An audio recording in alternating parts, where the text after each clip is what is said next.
So let's look at how all this played out in Kazakhstan. So the first Kazakh parliament was ethnically diverse, but it was also, you had a disproportionate representation of Kazakhs. 54% were ethnic Kazakhs versus 29% Russians.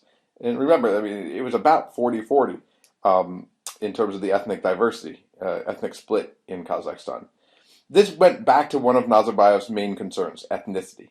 And it raises questions of whether you need special restrictions or greater minority guarantees to ensure stability, or scrap democracy altogether, as Nazarbayev would ultimately do. This wasn't just a problem of ethnicity, though. It was also one of efficiency.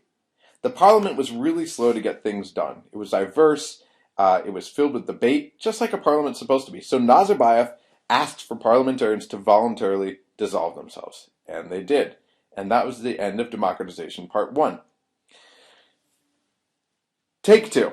You had subsequent elections in March 1994. These were highly controlled. It was difficult to get on the list. Campaigning was more difficult. There was gerrymandering. There was lots done by Nazarbayev to ensure that he would have a compliant legislature. But this all still failed. They could only count on ultimately 1/3 of those who were elected to support him in parliament. The reaction was that parliamentarians felt they were empowered and they organized themselves into blocs, even passing a vote of no confidence on the prime minister, who was put into power by Nazarbayev.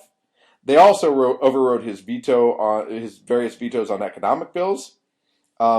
This was a real check on power, and they actively resisted Nazarbayev's attempts to strengthen his own hand without constitutional change that would require legislative approval. So they wanted to maintain a strong parliament. A big part of the opposition was to economic reforms. There was this populistic outcry, we're out to defend the people, and it was also personalistic. Why are we not getting a cut? So there were mixed motives here. So in 1995, this was the end of democratization part two, and Nazarbayev took advantage of, or maybe orchestrated, a decision by the Constitutional Court that declared the illegitimacy of parliamentary elections. Remember, he helped make them illegitimate. He cut off power and communications to the parliament and declared the parliament was null and void, and ejected it.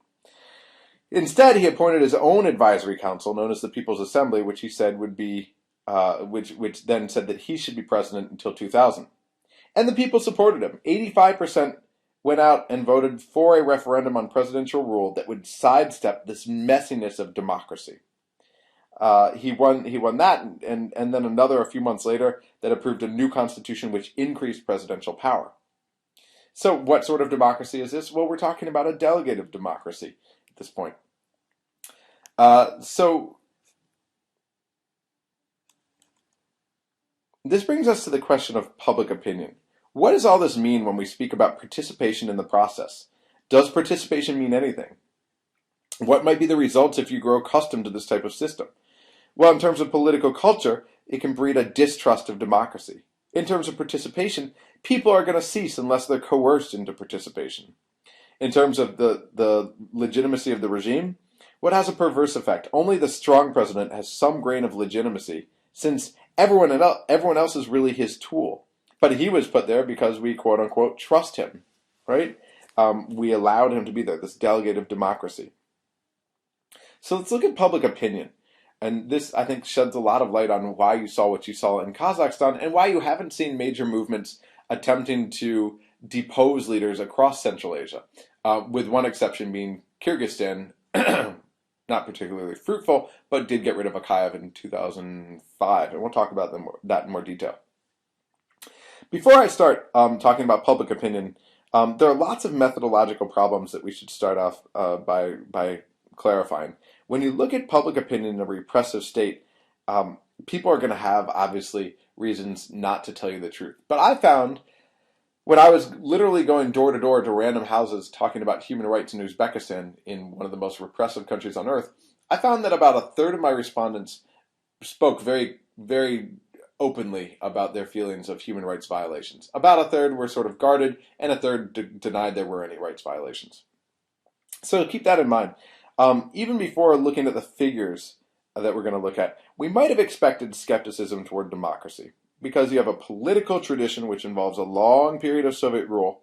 On top of that, the fact that people were already deferential to authority and had relatively closed horizontal links, these clan-based links.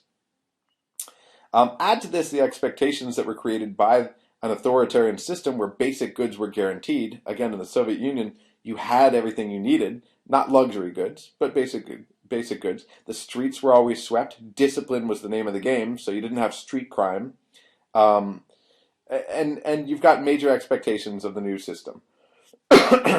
Looking at opinions after a couple years of transition, we find a general feeling that democracy is good, it's ideal, but not appropriate for us, at least not now. So what did people want most of all? Well, they wanted order, independent of what the system brings it. So 2/3 of respondents in Kazakhstan, where people were already getting tired of political debate, and a bit less, around 50% in Uzbekistan, said that order is the number one goal. With respect to the most important challenges, 90% in both states said that strengthening order and discipline was the biggest challenge. This compares to less than half as many calling for guarantees of free speech as a priority. So people wanted order. Notice the difference in attitudes between those purporting to be pro-democracy in each of these states. Only 17% of respondents in Kazakhstan advocated for Western democracy, only 11.5% in Uzbekistan. The Kazakhs had tried it early on, and freedom was deemed too inefficient. The Uzbeks had very little experience with it, but they saw a glimpse of it in late glasnost with these two movements, Birlik and Erik, that were seen as far too nationalistic, as destabilizing. Another important feature of this poll that was taken concerns differences in their desire for an Islamic state. Only 2% supported this in Kazakhstan, 12% in Uzbekistan. So what might account for the differences? Again, pay attention to the fact that this is relatively little in both of these places. Only 12% in Uzbekistan isn't particularly high. But in Kazakhstan, with 2% support, remember this is the more ethnically Russian group. Nearly 40% of the population was ethnic Russian. So, of course, this antagonism to religious rule. But also go back to our earliest lectures about nomads versus settled peoples. Islam didn't take as strong roots in Kazakhstan as it did in Uzbekistan. And, of course, you can go back to methods. This is a very delicate subject because at the time, leaders in all these countries were cracking down on Islamic fundamentalism, or what they claimed was Islamic fundamentalism. So you can assume that 12% of Uzbeks supporting religious rule is a conservative estimate, because lots of people were probably self-censoring. So what were the top leadership values demanded by Central Asian non-elites? Who do you want to represent you? Same. The top three traits were the same in both countries. 1, honesty, 60% in each, right? In a system that was characterized by corruption for decades. 2, an ability to bring order, 59% in Kazakhstan, 44% in Uzbekistan. And 3, an understanding of the economy, 40% of Kazakhs and 35% of Uzbeks. So here you have the numbers that I just mentioned. I should have turned to this a second ago.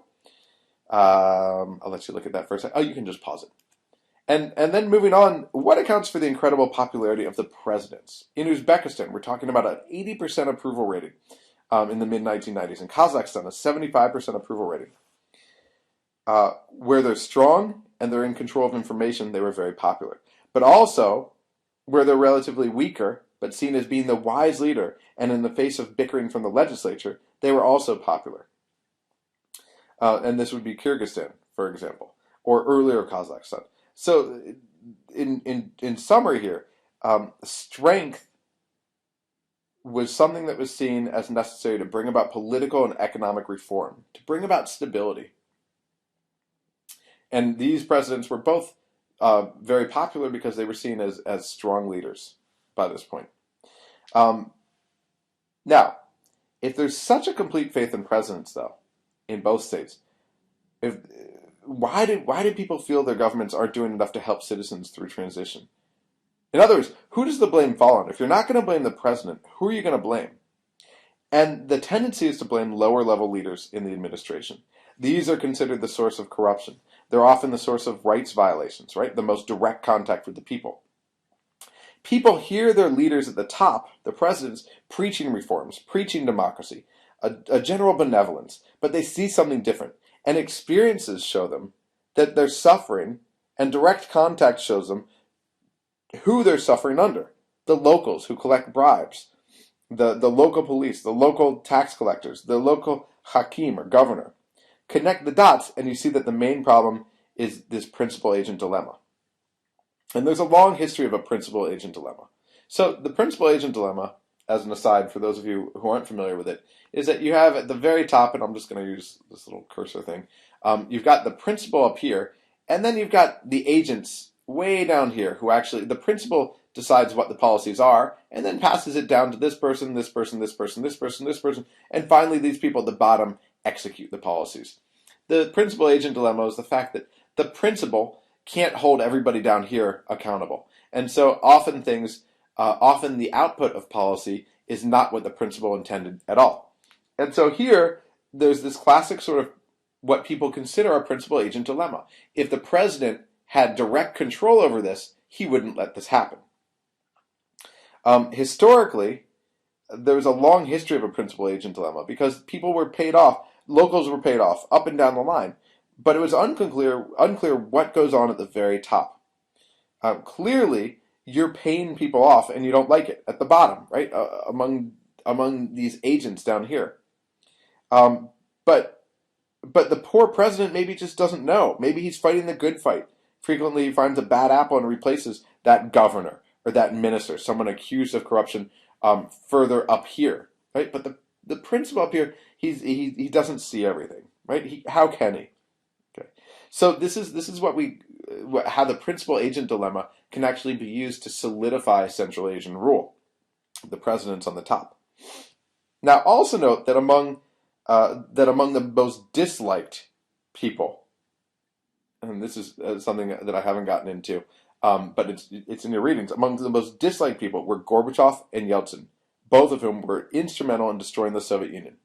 What this suggests is that people in Central Asia, not just the elites, but people in Central Asia, haven't been crazy about independence. They haven't wanted. They weren't strong supporters of independence, as in the end of the Soviet Union in the beginning, and still after 5-10 years, they weren't crazy about what they had gotten from independence. They wanted to go back to a stronger system.